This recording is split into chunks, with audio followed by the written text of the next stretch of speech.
ഒമാന്റെ തലസ്ഥാനമായ മസ്കറ്റിലൂടെയുള്ള സഞ്ചാരം തുടരുകയാണ്. മത്ര ഏരിയയിൽ നിന്ന് മസ്കറ്റിന്റെ പഴയ തലസ്ഥാന ഭാഗത്തേക്കാണ് ഇപ്പോൾ പോകുന്നത്. ഡോക്ടർ യൂസഫാണ് വണ്ടി ഓടിക്കുന്നത്. മനോഹരമായ പുൽമേടുകൾ ആ വരണ്ട മലനിരകളുടെ ചുവട്ടിൽ കാണുമ്പോൾ അതിന് വ്യത്യസ്തമായ ഭംഗിയാണ്. തലസ്ഥാന നഗരങ്ങളും പ്രധാന പട്ടണങ്ങളുമൊക്കെ ഇപ്പോൾ മിക്ക നാടുകളിലും ഇങ്ങനെ വൃത്തിയാക്കി പുൽമേടുകൾ പിടിപ്പിച്ച് ഭംഗിയാക്കി വയ്ക്കുന്ന പതിവുണ്ട്. ദുബായും അബുദാബിയുമൊക്കെ അക്കാര്യത്തിൽ ഏറ്റവും മുന്നിലാണ്. അതേ പാത തന്നെയാണ് മസ്കറ്റും പിന്തുടരുന്നത്. അങ്ങ് ചില മലകളിൽ നിരീക്ഷണ ഗോപുരങ്ങൾ കാണാം. പോർച്ചുഗീസുകാരുടെ കാലത്തും അതിനുശേഷവുമൊക്കെയുള്ള നിരീക്ഷണ സംവിധാനങ്ങളാണ്. 1507 പോർച്ചുഗീസുകാർ മസ്കറ്റിന്റെയും സൂർ നഗരത്തിന്റെയും ഒക്കെ നിയന്ത്രണം പിടിച്ചെടുത്തത്. എന്നാൽ ഒമാൻ എന്ന രാജ്യത്തെ പൂർണ്ണമായും പിടിച്ചെടുക്കാനോ ഒരു ഭരണം സ്ഥാപിക്കാനോ അവർക്ക് കഴിഞ്ഞിരുന്നില്ല. കടൽ തീരത്തെ നഗരങ്ങളിൽ മാത്രം ഒതുങ്ങുന്നതായിരുന്നു അവരുടെ നിയന്ത്രണങ്ങൾ. അക്കാലത്ത് ഒമാന്റെ ഓരോ ഭാഗത്തും ഗോത്ര സൈന്യങ്ങൾ ശക്തമായിരുന്നു. അതുകൊണ്ട് തന്നെ കരയിലേക്ക് കടന്നുള്ള ഒരു നീക്കത്തിനും പോർച്ചുഗീസുകാർ മുതിർന്നില്ല. അങ്ങനെ 1650 ഇമാം സുൽത്താൻ ബിൻ സെയ്ഫ് നയിച്ച ഗോത്ര സൈന്യം അവരെ മസ്കറ്റ് ഉൾപ്പെടെയുള്ള നഗരങ്ങളിൽ നിന്ന് തുരത്തി ഓടിക്കുകയും ചെയ്തു. ഇപ്പോൾ മസ്കറ്റ് ഗേറ്റ് എന്നറിയപ്പെടുന്ന കവാടം കടന്ന് തലസ്ഥാന മസ്കറ്റിന്റെ പ്രദേശത്തേക്ക് കയറിയിരിക്കുന്നു. ഇന്നിവിടെ കുറെ മിനിസ്ട്രികളും പ്രധാന സ്ഥാപനങ്ങളുമൊക്കെ ഉണ്ടെങ്കിലും 1980കളുടെ തുടക്കം വരെയായിരുന്നു ഇവിടം തലസ്ഥാനമായിരുന്നത്. സുൽത്താന്റെ കൊട്ടാരവും പ്രധാന മിനിസ്ട്രികളും എല്ലാം ഇവിടെയായിരുന്നു അന്ന്. ആ നാളുകളിൽ ഈ പ്രദേശത്തേക്ക് സാധാരണക്കാർക്ക് വാഹനങ്ങളിലും മറ്റും വരാനുള്ള സാഹചര്യം ഉണ്ടായിരുന്നില്ല. ഇതെല്ലാം അന്നത്തെ തലസ്ഥാനത്തിന്റെ ഹൃദയഭാഗങ്ങളാണ്. ഇപ്പോൾ ഇവിടേക്ക് ആളുകൾക്ക് സ്വതന്ത്രമായി പോകാം. കാരണം സുൽത്താൻ ഇവിടെയല്ല താമസിക്കുന്നത്. ഇവിടെയുള്ള കൊട്ടാരം ആചാരപരമായി അന്യരാഷ്ട്ര തലവന്മാരെയൊക്കെ സ്വീകരിക്കുന്ന ചടങ്ങുകൾക്ക് വേണ്ടിയും മറ്റും മാത്രമുള്ളതാണ്. എങ്കിലും അതിപ്രൗഢമായിട്ടാണ് വഴിയോരങ്ങളും മറ്റും ഒരുക്കി വെച്ചിരിക്കുന്നത്. ഈ ഇടതുവശത്ത് കാണുന്നത് കൊട്ടാരത്തിന്റെ ഭാഗമായിരുന്ന കെട്ടിടങ്ങളൊക്കെയാണ്. മുന്നിൽ കാണുന്നത് മിനിസ്ട്രി ഓഫ് ഫിനാൻസ് ആണ്. ഈ വലതുവശത്ത് കാണുന്നതാകട്ടെ ഒമാന്റെ നാഷണൽ മ്യൂസിയവും. മനോഹരമായ പരിസരവും ആംബിയൻസുമൊക്കെയാണ്. 2016 പൊതുജനങ്ങൾക്കായി തുറന്നുകൊടുത്തതാണ് നാഷണൽ മ്യൂസിയം. അതെല്ലാം പിന്നിട്ട് ഞങ്ങളിപ്പോൾ പോകുന്നത് ഇവിടുത്തെ കടൽ തീര ഭാഗങ്ങളിലേക്കാണ്. Old Muscat പ്രദേശമൊക്കെ മലനിരകൾക്ക് ചുവട്ടിലാണ്. പഴയ ശൈലിയിലുള്ള വീടുകൾ, വരണ്ട പാറക്കെട്ടുകൾ. താഴ്വാരങ്ങളിൽ മാത്രമാണ് ജനങ്ങൾ പാർക്കുന്നത്. ഇടയ്ക്കിടയ്ക്കെല്ലാം മലയുടെ അടിവാരങ്ങളിൽ ജനവാസ ഇടങ്ങൾ കാണാം. വെള്ള നിറത്തിലും ക്രീം നിറത്തിലുമുള്ള കെട്ടിടങ്ങൾ മാത്രമായതുകൊണ്ട് അതിനൊക്കെ ഒരു സൗന്ദര്യമുണ്ട്. മലനിരകളൊക്കെ വരണ്ടതാണെങ്കിലും അത് ചിത്രീകരിക്കുന്ന അല്ലെങ്കിൽ ഇതുവഴി സഞ്ചരിക്കുന്ന ഒരാൾക്ക് സുന്ദരമായ കാഴ്ചകൾ നൽകുന്ന പ്രദേശങ്ങളാണ്. സാധാരണ മനുഷ്യരുടെ ജീവിതം പുലരുന്ന ഇടങ്ങൾ. പലചരക്ക് പീടികകളും ചെറു സ്ഥാപനങ്ങളും എല്ലാമുണ്ട്. ഒമാനികൾ വസിക്കുന്ന പ്രദേശങ്ങളാണ്. മലയാളികൾ ഉൾപ്പെടെ അപൂർവം ഇന്ത്യക്കാരും വസിക്കുന്നുണ്ടാവാം. ഞങ്ങൾ അൽ ബുസ്താൻ, ഇറ്റി, ഖന്താബ് എന്നിങ്ങനെയുള്ള പ്രദേശങ്ങളിലേക്കാണ് പോകുന്നത്. ഖന്താബാണ് ഒരു പ്രധാന ഡെസ്റ്റിനേഷൻ. പഴയ നഗരഭാഗത്തു നിന്നും കുറച്ചകലെയാണ് അതെല്ലാം. അവിടേക്ക് പോകുന്നതിനിടെ മറ്റു ചില കാഴ്ചകളുമുണ്ട്. ഫിഷർമെൻസ് വില്ലേജ്, മറീനകൾ, പുതിയ റിസോർട്ട് ഏരിയകൾ, ഇങ്ങനെ പല കാഴ്ചകളും കാണാനാണ് പോകുന്നത്. ആദ്യം ഒരു ഫിഷർമാൻസ് വില്ലേജ് കാണിക്കാമെന്ന് പറഞ്ഞ് ഡോക്ടർ യൂസഫ് വണ്ടി ഇടത്തോട്ട് തിരിച്ചു. ഹരാമൽ എന്ന പ്രദേശത്തേക്കാണ് പോകുന്നത്.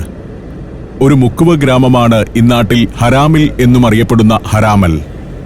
ഒമാന്റെ തീരത്ത് ധാരാളം മത്സ്യബന്ധന ഗ്രാമങ്ങളുണ്ട്. അത്തരമൊന്നാണ് ഹരാമിലും. 400 വർഷം മുൻപ് രൂപപ്പെട്ട ഗ്രാമമാണിത്. അവിടേക്ക് ചെല്ലുമ്പോൾ വഴിയരികിൽ കുറെ ബോട്ടുകൾ നിരന്നിരിക്കുന്നു. ഫിഷിംഗ് ബോട്ടുകളാണ്. പരമ്പരാഗതമായി മത്സ്യബന്ധനം നടത്തുന്ന തൊഴിലാളികളുടെ ഗ്രാമമാണെങ്കിലും പുതിയ കാലത്ത് ഫിഷിംഗ് ടൂറുകളും ഇവിടെ നടക്കുന്നുണ്ട്. ഫിഷിംഗിനായുള്ള ഫൈബർ ബോട്ടുകൾ നിർമ്മിക്കുന്ന ചില സ്ഥാപനങ്ങളും ഈ ഭാഗത്ത് പ്രവർത്തിക്കുന്നു. സമ്മറിന്റെ അതികഠിനമായ ദിവസമായതുകൊണ്ട് ഈ ഉച്ചനേരത്തൊന്നും ഒരു മനുഷ്യനെയും പുറത്ത് കാണില്ല. അതുകൊണ്ട് തന്നെ ഗ്രാമത്തിലൊക്കെ നിർജീവമായ ഒരു അവസ്ഥയാണ്. ചില സ്ത്രീകൾ മരത്തണലുകളിലൊക്കെ നിൽക്കുന്നുണ്ട്. മത്സ്യബന്ധന തൊഴിലാളികളുടെ കുടുംബാംഗങ്ങളാണെന്ന് തോന്നുന്നു. ട്രെയിലറുകളിൽ കയറ്റിവെച്ച ബോട്ടുകൾ, അലഞ്ഞു തിരിയുന്ന ആടുകൾ. ശരിക്കും രാജ്യതലസ്ഥാനത്തിന്റെ കുറച്ചു ദൂരമിങ്ങി നീങ്ങുമ്പോൾ തന്നെ ഗ്രാമീണ ജീവിതത്തിലേക്കെത്തുന്നു. അവിടെ നിന്ന് ഞങ്ങൾ മുൻപോട്ട് യാത്ര തുടർന്നു. വരണ്ടതാണെങ്കിലും മുന്നിലുള്ള മലനിരകൾ കാണാനൊരു ഭംഗിയുണ്ട്. ഡോക്ടർ ഷാഫി, ഡോക്ടർ യൂസഫ് വണ്ടിയെടുത്തതിൽ പിന്നെ സുഖവാസത്തിലാണ്. കാഴ്ചകളൊക്കെ കണ്ടങ്ങനെ ഇരിക്കുന്നു. കഴിഞ്ഞ 2 ദിവസമായി അദ്ദേഹം വണ്ടി ഓടിച്ചിട്ടേയില്ല. കൂറ്റൻ മലനിരകളെ വെട്ടിയരിഞ്ഞുണ്ടാക്കിയ പാതകളിലൂടെയാണ് ഞങ്ങൾ പോകുന്നത്. ചിത്രീകരിക്കാൻ രസമുള്ള വ്യത്യസ്തതയാർന്ന ഭൂപ്രദേശം. ഇടയ്ക്ക് വഴിയരികിലെല്ലാം നിരനിരയായി പനകൾ നട്ടുവച്ചിരിക്കുന്നു. നല്ല റോഡുകളാണ് ഈ ഗൾഫ് നാടുകളിലെല്ലാം. എത്ര ദുർഘടമായ പ്രദേശത്തും നിരവധി ട്രാക്കുകളുള്ള സുന്ദരൻ പാതകൾ. ഇന്ത്യൻ കമ്പനികളാണ് ഇത്തരം വലിയ പല പ്രോജക്റ്റുകളും ഏറ്റെടുത്തു നടത്തുന്നത്. Nagarjuna construction company, C&C constructions, Larsen and Toubro എന്നിവയൊക്കെ അതിലുൾപ്പെടുന്നു. ഇവിടെ നിന്ന് ഇനി ഞങ്ങൾ ഒരു മറീന കാണാൻ പോവുകയാണ്. അൽ റൗദ എന്ന മറീന.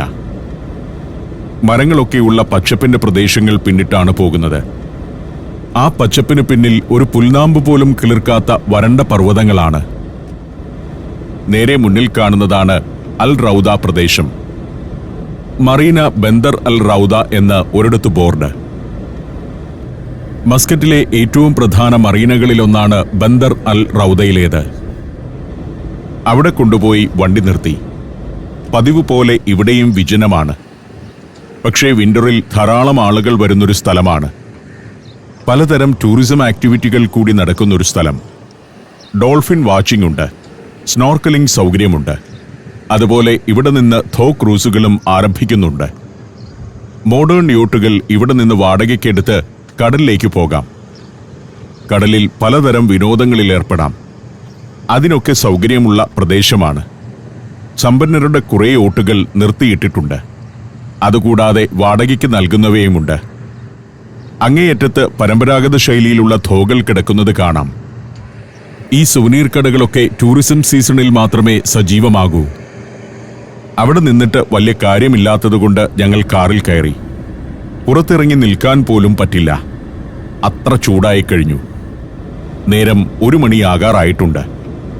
യാത്ര തുടർന്നു. അൽ ഹജർ പർവ്വതത്തിന്റെ ഭാഗങ്ങൾ തന്നെയാണ് ഇതെല്ലാം.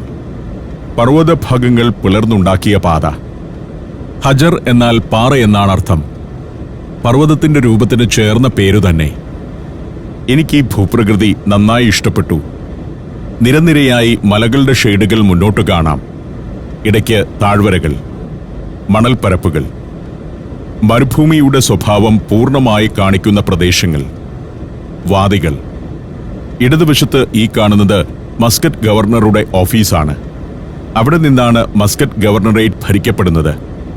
6 വിലായത്തുകൾ ഉൾപ്പെടുന്നതാണ് മസ്കറ്റ് ഗവർണറേറ്റ്. അവിടെ നിന്ന് ഞങ്ങൾ അൽ ബുസ്താൻ ബീച്ചിലേക്കെത്തി. അൽ ബുസ്താൻ മനോഹരമായൊരു ബീച്ചാണ്. ഇതിന് വേറൊരു വിളിപ്പേരുകൂടിയുണ്ട്. സന്തോർണി മസ്കറ്റ് എന്നാണത്. ഗ്രീസിലെ സന്തോർണി ദ്വീപിനോടുള്ള സാമ്യം കണ്ട് ആരോ നൽകിയ വിളിപ്പേരാണ്. തീരത്ത് നിരന്നു നിൽക്കുന്ന വെള്ളക്കെട്ടിടങ്ങൾ. ഗ്രീസിലെ സന്തോർണി ദ്വീപിലും ഈ വിധം വെളുത്ത കെട്ടിടങ്ങളാണ്. ആ സാമ്യം കൂടിയാവാം ബീച്ചിന് സന്തോർണി എന്ന വിളിപ്പേര് വരാൻ കാരണം. ടൂറിസ്റ്റ് സീസണിൽ ഇവിടെയും ധാരാളം ആളുകൾ വരും. കാരണം ഇതൊരു പബ്ലിക് ബീച്ചാണ്. അങ്ങകലെ കാണുന്നതാണ് Al Bustan Palace Ritz Carlton hotel. ഒരു ഗംഭീര 5 സ്റ്റാർ ഹോട്ടലാണത്. ഇളം നീല നിറത്തിൽ തെളിഞ്ഞ ജലം, തിരകൾ. വിന്ററിൽ ടൂറിസ്റ്റുകളെ കൊണ്ട് നിറയുന്ന ബീച്ചാണ്. ബീച്ചിൽ ഞങ്ങൾ കുറച്ചു നേരം നിന്നു. നല്ല മണൽപ്പരപ്പുള്ള സുന്ദരമായ ബീച്ച്.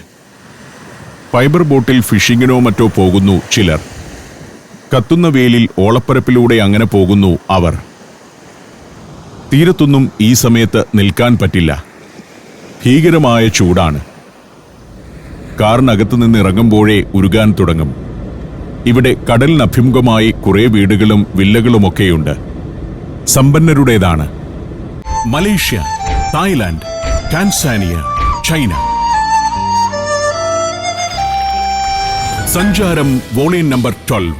ഫുൾ HD-യിലുള്ള ഈ അപൂർവ ദൃശ്യയാത്രാ വിവരണ ശേഖരം സ്വന്തമാക്കാൻ 99544422 എന്ന നമ്പറിലേക്ക് സഞ്ചാരം എന്ന് SMS ചെയ്യൂ.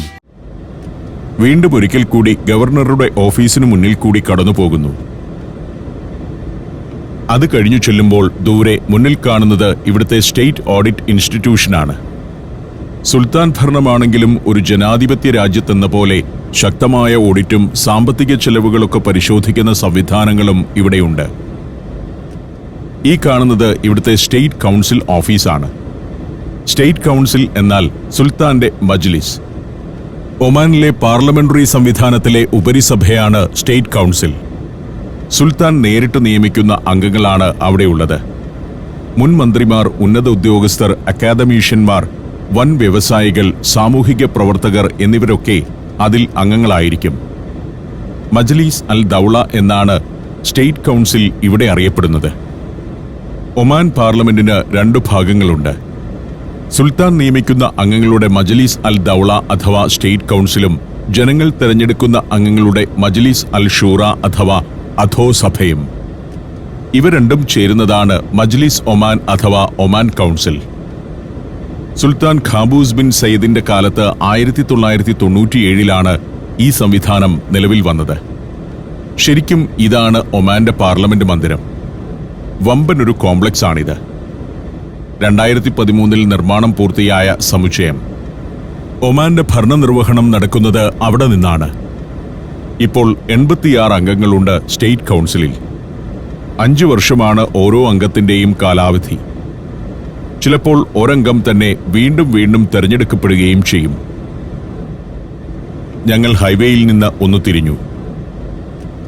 ഇവിടെ നിന്ന് ഖന്താബ് എന്ന പ്രദേശത്തേക്ക് പോവുകയാണ്. ഹൈവേയിൽ നിന്ന് പുറത്തേക്കിറങ്ങി ഹൈവേയുടെ അടിയിലൂടെയാണ് കടന്നു പോകുന്നത്. ഞങ്ങൾ വന്ന ഹൈവേയാണ് തലയ്ക്ക് മുകളിൽ. ഇതുവഴി പോകുമ്പോൾ മറ്റേതോ ഒരു ലോകത്തേക്ക് എത്തിയതുപോലെയാണ്. വരണ്ട പർവ്വതങ്ങളുടെ വക്കിലൂടെ വെട്ടിയുണ്ടാക്കിയ 4 വരിപ്പാത. ശരിക്കും ഖന്താബ് പ്രദേശം ഒരു റിസോർട്ട് ഏരിയയാണ്. പുതുതായി നിരവധി പ്രോജക്റ്റുകൾ വരുന്നൊരു ഏരിയയാണത്.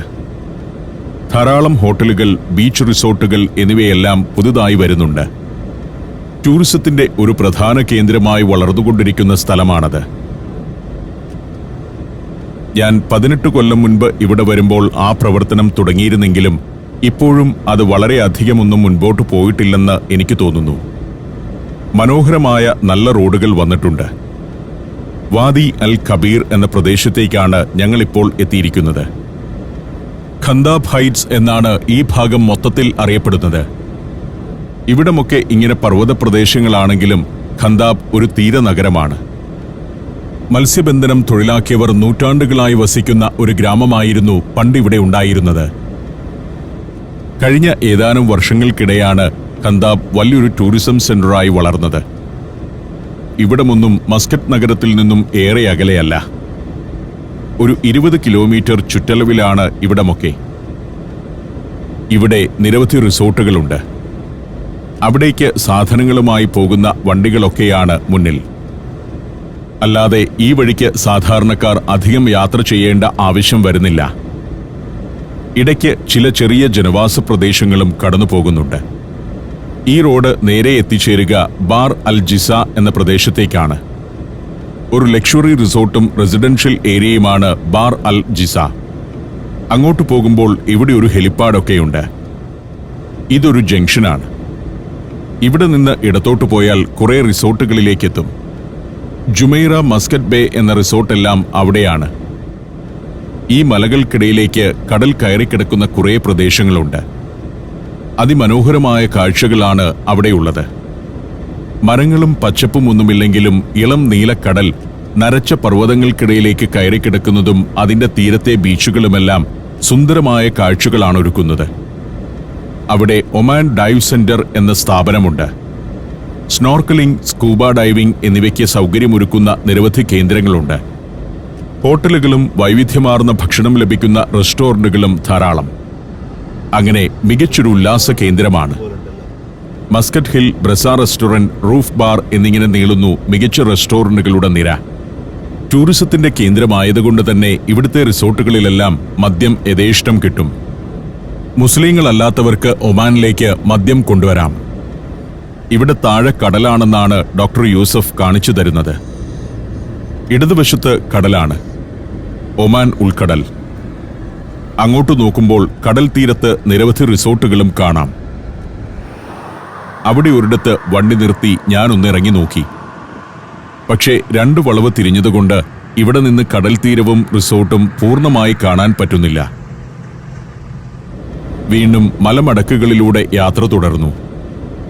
ഇവിടുത്തെ ഷാൻഗ്രില്ല ബാർ അൽ ജിസ പ്രമുഖമായ ഒരു റിസോർട്ടാണ്. വമ്പനൊരു റിസോർട്ട്. അതൊന്ന് കാണണം. അവിടേക്കാണ് പോകുന്നത്. ഇടയ്ക്ക് ചെക്ക് പോയിന്റുകളൊക്കെ ഉണ്ട്. കാരണം റിസോർട്ടിലേക്ക് ഗസ്റ്റുകൾ മാത്രമേ പോകേണ്ടതുള്ളൂവല്ലോ. ആളുകൾ വെറുതെ പോകാൻ പാടില്ല. എങ്കിലും ഡോക്ടർ യൂസഫ് അറബിയിൽ എന്തോ പറഞ്ഞപ്പോൾ കാവൽക്കാരൻ ഗേറ്റ് തുറന്നു തന്നു. ഞങ്ങൾ അങ്ങോട്ട് പോവുകയാണ്. റോഡിന്റെ 2 വശവും കാണുന്നത് കോട്ടേജുകളാണ്. പല സ്ഥാപനങ്ങളുടെ കോട്ടേജുകൾ, അഡ്മിനിസ്ട്രേറ്റീവ് ഓഫീസുകൾ. റിസോർട്ടുകൾക്കായി മാത്രമുള്ള ഏരിയയാണ് ബാർ അൽ ജിസ എന്ന് പറയാം. വൻ വിലയുള്ള വില്ലകളും ഇവിടെയുണ്ട്. മസ്കറ്റിലും ഒമാന്റെ മറ്റു ഭാഗങ്ങളിലുമുള്ള സമ്പന്നരിൽ പലരും ബാർ അൽ ജിസയിൽ വൻ തുക മുടക്കി വില്ലകളോ അപ്പാർട്ട്മെന്റുകളോ വാങ്ങിയിട്ടുണ്ട്. പാറക്കെട്ടുകളും കടൽ തീരത്തെ ക്ലിഫുകളും നീലക്കടലും കുന്നുകൾക്കിടയിലേക്ക് കടൽ കയറിക്കിടക്കുന്ന ഭാഗങ്ങളുമെല്ലാം ചേർന്ന് അതിസുന്ദരമായ ഒരു പ്രകൃതിയാണിവിടെ.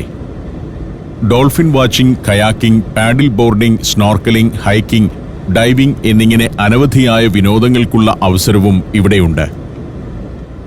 Bar Al Jissah resort and സ്പായുടെ പ്രദേശത്തേക്ക് അതിന്റെ കവാടം കടന്ന് ഞങ്ങളെത്തി. ഇവിടെ ഒരു ഹോട്ടലും റിസോർട്ടും മാത്രമല്ല ഉള്ളത്. നിരവധി പ്രോജക്റ്റുകളുണ്ട്. ഷാൻഗ്രില്ലയുടെ ലോകോത്തരമായ 2 ഹോട്ടലുകൾ, Al Masar entertainment centre, luxury residential properties, Al Mina private marina, അംഗങ്ങൾക്ക് മാത്രം പ്രവേശനമുള്ള യോട്ട് ക്ലബ് എന്നിവയൊക്കെയുണ്ട് ബാർ അൽ ജിസ റിസോർട്ടിന്റെ ഭാഗമായി. ഇവിടെ നമ്മൾ ഇന്ത്യക്കാർക്ക് അല്പം കൗതുകം പകരുന്ന ഒരു കാര്യം കൂടിയുണ്ട്. മുകേഷ് അംബാനിയുടെ മകൻ അനന്ത് അംബാനിയും രാധിക മർച്ചന്റും തമ്മിലുള്ള വിവാഹത്തിന് മുന്നോടിയായി ഒരു ആഘോഷം നടന്നത് ഇവിടെയാണ്. ഷാൻഗ്രില്ല ബാർ അൽ ജിസയിലെ മിക്ക സംവിധാനങ്ങളും ഇവിടുത്തെ അൽ വാഹ, അൽ ബന്ദർ, അൽ ഹുസൻ എന്നീ ആഡംബര ഹോട്ടലുകളും അന്നവർ മൊത്തമായി വാടകയ്ക്കെടുത്തു. വേറെ ഗസ്റ്റുകൾക്കൊന്നും അന്നിവിടെ പ്രവേശനമുണ്ടായിരുന്നില്ല. അതന്ന് വാർത്തകളിൽ നിറയുകയും ലോകശ്രദ്ധ ആകർഷിക്കുകയും ചെയ്ത സംഭവമാണ്. ഇവിടെ പല വഴിക്ക് പല റിസോർട്ടുകളാണ്. ഡോക്ടർ യൂസഫിന് സംശയമുണ്ട്. അദ്ദേഹം ഇവിടേക്ക് അധികം വന്നിട്ടില്ല. ബോർഡ് വായിച്ചാണ് പോകുന്നത്. റിസോർട്ടുകൾക്ക് വേണ്ടി തന്നെ ഒരു പ്രദേശം ഒരുക്കി കൊടുത്തിരിക്കുകയാണ് ഗവൺമെന്റ്. ഇവിടെ നാട്ടുകാരുടെ എതിർപ്പോ റിസോർട്ട് വന്നാൽ നാശം എന്നൊക്കെ പറഞ്ഞുള്ള പ്രതിഷേധമോ ഇല്ലാത്തതുകൊണ്ട് ഒരു പ്രശ്നവുമില്ല. ഒരിടത്തെത്തിയപ്പോൾ ഇനി മുന്നോട്ട് പോകാനാവില്ല. അവിടെയും വലിയൊരു റിസോർട്ടാണ്. പക്ഷേ അവിടം ക്ലോസ് ചെയ്തിരിക്കുകയാണ്. അങ്ങോട്ട് കയറാൻ പറ്റുന്നില്ല. ഞാൻ അവിടെ ഇറങ്ങി ഒന്ന് നടന്നു നോക്കി. കാണാൻ വല്ലതുമുണ്ടോ എന്നറിയണമല്ലോ. താഴെ കടൽ കാണാം. തീരത്ത് റിസോർട്ടിന്റെ വലിയൊരു പ്രദേശം കാണാം. ഇതൊക്കെ റിസോർട്ടിന്റെ ബാക്ക്യാർഡാണ്, മുൻഭാഗമല്ല. ആയിരക്കണക്കിന് ആളുകൾക്ക് താമസിക്കാനുള്ള റിസോർട്ട് ഫെസിലിറ്റികൾ. നഗരത്തിന്റെ തിരക്കുകളിൽ നിന്നെല്ലാം അകന്ന് സമ്പന്നർ സ്വസ്ഥമായി 1-2 ആഴ്ചകൾ ഇവിടെ വന്ന് താമസിക്കും. കടലും മലയും ചേരുന്നിടത്തെ സുഖവാസ കേന്ദ്രം. ഈ റിസോർട്ടിന്റെ എല്ലാം മുൻഭാഗത്തെ വ്യൂ ആണ് ഏറ്റവും ആകർഷകം. കടലിന് അഭിമുഖമായാണ് ആ ഭാഗം. ഇതാകട്ടെ ബാക്ക്യാർഡാണ്, സർവീസ് ഏരിയയൊക്കെയുള്ള ഭാഗം. ഞങ്ങൾ യാത്ര തുടർന്നു. ഷാൻഗ്രില്ലയുടെ ഭാഗമായ അൽ വാഹ റിസോർട്ടിലേക്കാണ് ആദ്യം പോകുന്നത്. ഒരു കാഴ്ചയുണ്ട് അവിടേക്കുള്ള യാത്രയിൽ. ഇവിടെ ഒരു മലനിരയുണ്ട്, അതിലൂടെ ഒരു ടണലും. ആ ടണൽ കടന്നെങ്കിലേ അൽ വാഹയിലെത്തുകയുള്ളൂ. നമ്മൾ ഇതുപോലെയുള്ള ടണൽ നാഷണൽ ഹൈവേക്ക് വേണ്ടി പണിയുന്നതാണ് കണ്ടിട്ടുള്ളത്. ഇവിടെ ഒരു ഹോട്ടലിലേക്കുള്ള ടണലാണിത്. മല തുറന്ന് ടണലുണ്ടാക്കി റിസോർട്ട് പണിതിരിക്കുന്നു. ഇടതുവശത്ത് ഗ്രില്ലിട്ടിരിക്കുന്ന ഭാഗം നടന്നു പോകേണ്ടവർക്കുള്ളതാണ്. ഞങ്ങൾ അൽ വാഹയുടെ മുന്നിലെത്തി. പല പല ബ്ലോക്കുകളുണ്ട് ഇതിന്. അവിടേക്കെല്ലാം ഇങ്ങനെയുള്ള വഴികളും. മെയിൻ റിസപ്ഷൻ ഏരിയ നോക്കിയാണ് ഞങ്ങൾ പോകുന്നത്. മലഞ്ചെരുവിൽ വലിയൊരു പ്രദേശമാകെ വ്യാപിച്ചു കിടക്കുകയാണ് ഷാൻഗ്രില്ലയുടെ കെട്ടിടങ്ങൾ. ഇതാണ് മെയിൻ റിസപ്ഷൻ ഏരിയ. ഈ റിസപ്ഷൻ ഏരിയ കാണുമ്പോൾ ഒരു 5 സ്റ്റാർ ഹോട്ടലാണ് ഇതെന്ന് തോന്നില്ല. ഇവിടെ നിന്നും ഇനി താഴേക്ക് ഇറങ്ങിച്ചെല്ലണം. അപ്പോഴാണ് ഇതൊരു അത്ഭുത ലോകമാണെന്ന് മനസ്സിലാവുന്നത്. ആ അത്ഭുത ലോകത്തിന്റെ കാഴ്ചകളിലേക്ക് ഞാൻ സഞ്ചാരം തുടർന്നു.